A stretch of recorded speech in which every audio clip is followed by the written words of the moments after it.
Why are 50/60th hour work weeks so normalized when that's way too much for an adult and leaves them no time for family? Story 1. I used to work 50/60 HRs a week for a few months last year.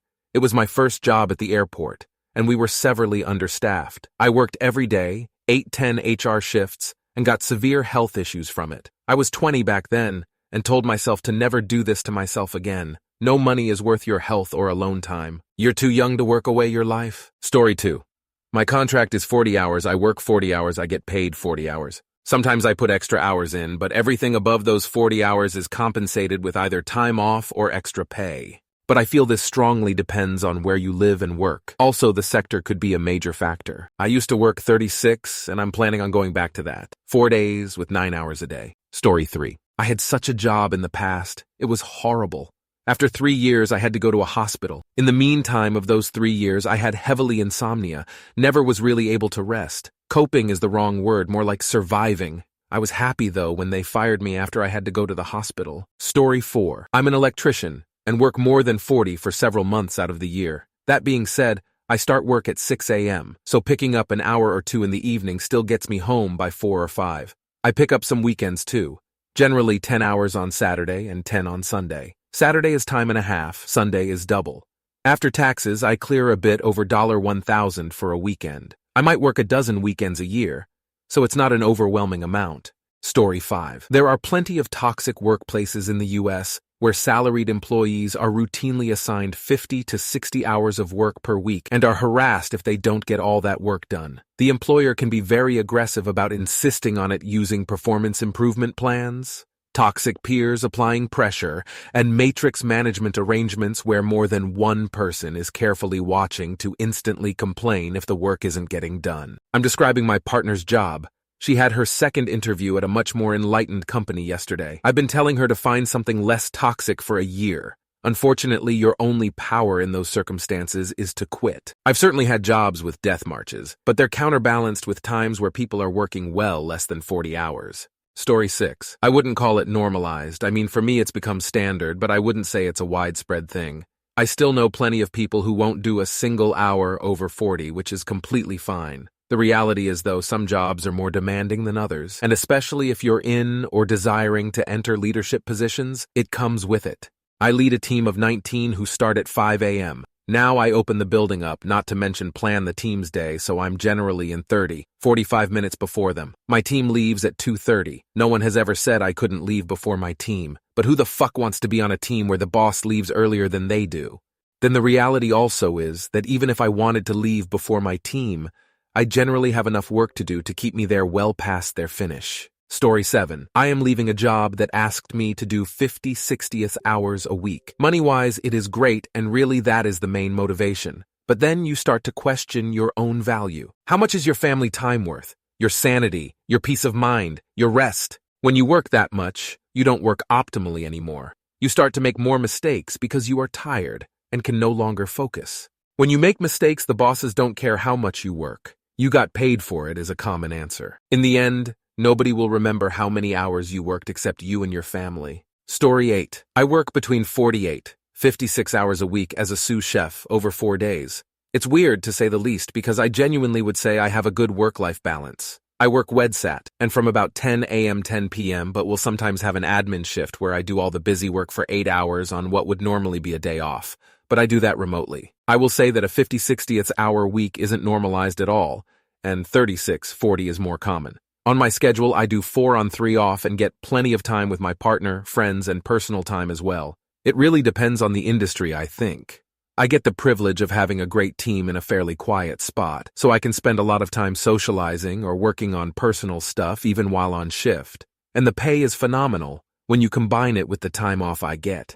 I couldn't do 50 hours in an office for the life of me, though, and I know many office workers couldn't imagine doing what I do. I think doing physical jobs makes the time go by faster, as you're too busy moving to see the day go by. Would I prefer to work less? Probably, but I enjoy what I do and the people I do it with, and my relationships are all very healthy and fulfilling in my personal life. If you find something that works for you, you don't ever really feel like you're being dragged through the shit for 50 hours a week. But the tough part is, well, finding something that makes that time bearable. Story 9 and 50/60ths hour work weeks are only normalized by the corporations that make people work them.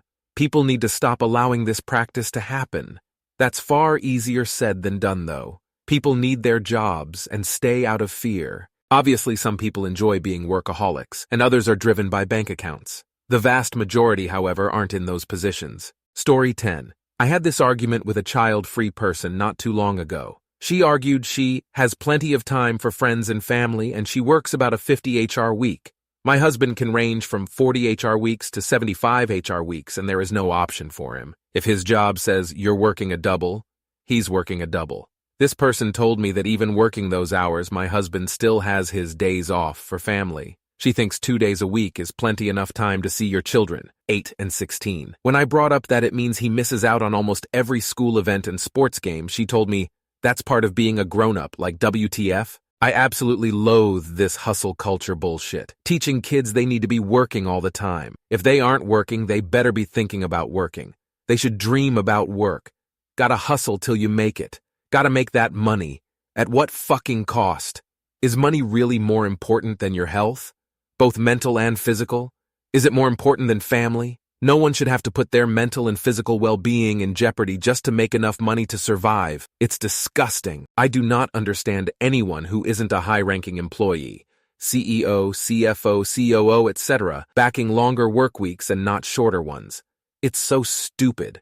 Why are you trying to go backwards? We had to fight for labor laws, and these morons seem to want to toss them in the fire. Story 11. Wouldn't say 50, 60-hour weeks are normal, and the people I know doing them are doing so in exchange for high compensation. Secondly, I think immoral is the wrong word to use here. Last thing to consider is throughout history, humans have worked for much longer than the typical 40-hour work week. It's only relatively recent that humans don't need to work that long anymore. Story 12. Because aren't you lucky to have a job that only has you working 60-hour weeks? Now quit your whinging and get back down the mines with the rest of the ingrates/s. Jokes aside, it's because companies take the absolute piss and more people need to stand up for themselves. I work 40-hour weeks and I will do extra if required occasionally, but I don't let it be habit forming, and I always make sure that in the grand calculus of the work month I get those hours back somehow. Story 13. I don't actually know that many people who work 50, 60 hours a week in the US, lawyers, brokers, and the like, but most office workers work about 75–80% of an 8-hour workday, take breaks and talk to colleagues during the day, browse Reddit, and work hard sometimes. Yes, it is draining during the week, but you get used to anything. It's important to get good sleep, spend time with people you love, and engage in fitness pursuits and hobbies outside of work to not go crazy. 40 hours a week is totally doable, though, and anyone who complains about that I think is mostly just being a big baby. Story 14. Because the powers that be don't want you to have a whole bunch of free time and close enough family bonds that you might start organizing and demanding nicer things. Hence why after COVID, these companies went nuts trying to force people back into the office and push wages back down. The pandemic gave people just enough free time to start demanding things like less work hours, more protections, higher pay, less isms, and more equality, etc. And for a hot second, we got some of those nice things. Now you're seeing pushback on those things in a big, ugly way. Wars on woke, mass layoffs, price gouging, people don't want to work anymore. Return to the office or be fired, incels, no water and break laws, revocation of child labor laws, etc. This is all just Big Brother punishing us for being naughty little children trying to reach into the cookie jar instead of eating our gruel. Story 15. If it's any consolation, it's not.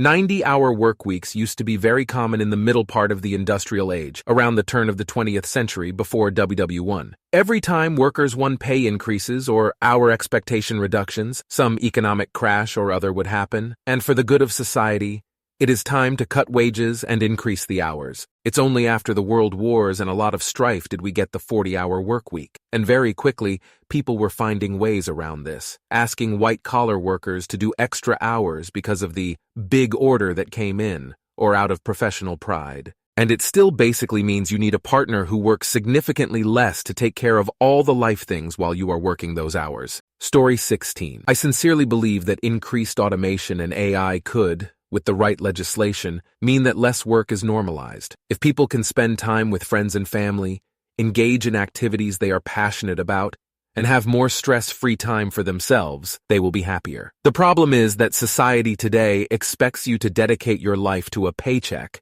so that your base needs can be met. I love my work as a therapist, but it sometimes feels bad to treat people for insomnia while not having slept, treat people for stress while being overworked, and treat people for fatigue while not wanting to get up in the morning. My dream is to be able to work 20, 30 hours and still be able to afford life. Story 17. It's not complex. Many people don't get paid enough, which causes them to work more jobs. Even employers that pay decent salaries will do everything they can to get the maximum work from their employees. It isn't an employer's concern that this has repercussions for the worker unless it interferes with their productivity. The happiness, health, and reproductive life of the worker is a societal concern and should be protected by the state. Otherwise, every drop of sweat will be squeezed from the worker like juice from a lemon. Story 18. I used to work 50, 60 hours a week and worked in the fashion industry in Los Angeles as a fashion designer. I did it for 10 years. By the end, I was completely burnt out, stressed, hair was falling out, bad vision, and had aged. I then started doing freelance design, worked from home, and got to work when I wanted to without any hard deadlines. I have little stress now. Am free every day to do whatever I ages backwards. My health and vision has improved and just in general a lot more happy than I've ever been. Story 19 went 3 consecutive years working 63 hours 7 days a week. Now I get 1 day off a week, but I still work 60 hours a week. I wouldn't say I particularly enjoy it, but I'm not college educated and I have a felony record, so I have to work extra hard just to maintain a very modest lifestyle. For me, the difference between 40 hours and 60 hours is that if I only work 40 hours, then I wouldn't be able to afford a car or much of anything else since rent and groceries alone consume so much of my income. I think what you might find, though, is having that extra 20 hours of overtime pay can be quite addictive. You'll figure out what works best for you when you enter the workforce. Story 20. Well, I am glad I buckled down and did this I retired at 35 and living life now on my terms. Now that's not typical. Good luck. Many good choices were made to get me here. I also reflect on the caveman days. They got up at the crack of dawn their entire life and worked till sunset to find food, water, and improve their shelters. Along with other things, of course. I wonder, is working 40 plus a week that hard? Anyways, I feel as though we live in a time I feel grateful for how things are and deeply believe it gives me peace of mind knowing I could be in a cave shivering. Story 21. In Canada, BC. I work retail making $65K a year as a store manager. I am salaried and put in minimum 50 hours WK at this job. I also do DoorDash for a minimum of 30 hours a week, sometimes 40. I'm barely scraping by living on my own. I didn't have the opportunities some people may have had growing up, so I'm not able to pursue higher education. I have no choice but to work this much just to survive. I only have a car that's not paid off $13K loan left. I live in a basement suite and manage to save about $50 a week. There is no choice to not work this much. Story 22. I am working in marketing where you have a bunch of old-school trained old men who come from print and TV, and they are all raging about the young people nowadays who are always in home office, on parental leave when their contractual working hours are done, and who do no overtime. I am in between the fronts. And though some people are truly abusing this new time and age to do as little work as possible, which can be quite infuriating for someone that is self-employed, always getting a reply only the next day, etc., because some things slowed down a lot, I still think it is a good thing. But Jesus Christ, do some people work like snails? And let us be real, for a lot of people the home office is just a synonym for chilling at home and getting paid for it. Story 23. Without being rude, it's simple input-output for most jobs. The more you work, generally the more you're paid, and most people are fighting to keep their necks above water at the best of times. A lot of people are happy working fixed hours but complain they're not rewarded enough financially and then become resentful to those with more. But in reality, those with less tend to have a more fulfilling family life. I suppose it depends on what matters most to you and what industry you work in. Story 24. If you are in the States, that is capitalism. This is everything that we worked so hard as a nation to achieve. The only problem is that in 2024, when you put in a 60-hour work week, you still won't have enough money for both rent and groceries, as most of your money goes to the corporate elite government, which is basically the same thing. Forget ever owning a house, but still put in those 60-hour work weeks or you will be fired. Pro tip: work for yourself. Start your own business. Story 25. I often do 50+ hours a week and also have a family life. My work is challenging but well paid, and I am fortunate to really enjoy it. My weekends are my own, and I refuse to work them. That's my family time, along with frequent family holidays, which, being well paid, means we get to enjoy some great times together. I may be an outlier, but it's not always terrible to work longer hours if you enjoy it and manage to balance your time well. Story 26. I think the part people miss is society is not some one individual who normalizes anything. It's obviously been normalized by a majority of people who have reasons for working so many hours. The old adages of having your cake and eat it too, or you can have a lot of friends or a lot of money, but you can't have both, really apply here. In general, having a good work-life balance probably doesn't correlate to meeting the needs financially or opportunistic goals of a person, and that's perfectly okay. It's all up to the individual. But if the next person who doesn't prioritize family or want to have more of a life balance, and instead wants to put more energy into working more for other reasons, that's okay too. So in summary, it's probably been normalized because there are more people in society who have reasons for working more than there are people in society who have reasons for working less. Story 27. I have worked anywhere from 84 hours work weeks. I work outside, labor-intensive job and have never had an issue.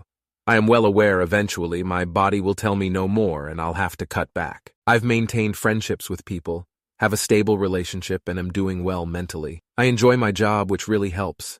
I couldn't imagine hating what I do and working this much. I'll say it's definitely not for everyone. You need good friends and partner to make it work. Story 28. I've worked somewhere from 45 to 75 hours a week most of my 20s. My current job is usually only 40 hours a week, and it was really hard to adapt. I am single with only a cat, so it hasn't been too hard, except when I go over 70 hours. At 70 and up, I start out pretty happy but burn out in around 6 months. At one point, I was working 45 at my day job and 30 at my side job. Then I started a master's program. I was only doing a few classes for the master's, but I dropped out a few months in. Things I've done to make it work. Make sure you have relaxation time scheduled. When working 70+, I always have a bath after I get off work for the day to soak my muscles and slow down before sleep. Heating pads and Tiger Balm are also lifesavers. Have an exact plan for the transition from one job to another. I would get home from job A, eat a pre-planned meal while getting ready for job B, and be out the door in 30 minutes. Seriously consider whether alcohol and caffeine are worth it. Working this much will be hell if you don't get enough sleep, and both substances can disrupt sleep patterns. Practice meditation to make it easier to sleep and avoid getting overwhelmed on a worse than usual day. Don't pack your time off with plans. You need rest. You could watch Netflix with friends or family or order in food. More than that starts to become work. I'm not saying anyone should work this many hours, but these are the things that helped me survive. Story 29. I'm going to let you in on a secret. When labor unions formed, they created the 40-hour work week, which we now know as standard. That breaks up each day into 3 segments: 8 hours of work, 8 hours of leisure, and 8 hours of sleep. Even at 60 hours a week, that would leave 4 hours of leisure with 8 hours of sleep a day. Or if you work weekends, that keeps everything 8, 8, 8. When you actually break down the numbers, there is so much time in the day.